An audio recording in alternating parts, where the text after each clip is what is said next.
உலகில் மாறாத நடுநிலை செய்திகளுக்கு ஜியோ நியூஸ் தமிழ் சேனலை பாருங்க.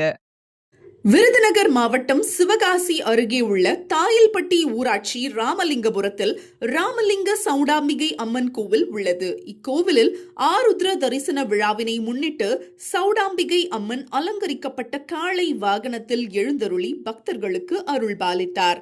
மேலும் ஊர்வலம் ராமலிங்கபுரம், கோட்டையூர், தாயல்பட்டி பஸ் ஸ்டாண்ட், பச்சையாபுரம் உள்ளிட்ட முக்கிய ரத வீதியின் வழியாக சப்பரம் வலம் வந்தது. திரளான பக்தர்கள் சாமி தரிசனம் செய்தனர். கலந்து கொண்ட பக்தர்களுக்கு நிர்வாக கமிட்டி சார்பில் அன்னதானம் வழங்கப்பட்டது. அதேபோல் பச்சையாபுரம் கிராமத்தில் பத்ரகாளியம்மன் கோவிலில் திருவாதிரை திருவிழா விமரிசையாக கொண்டாடப்பட்டது.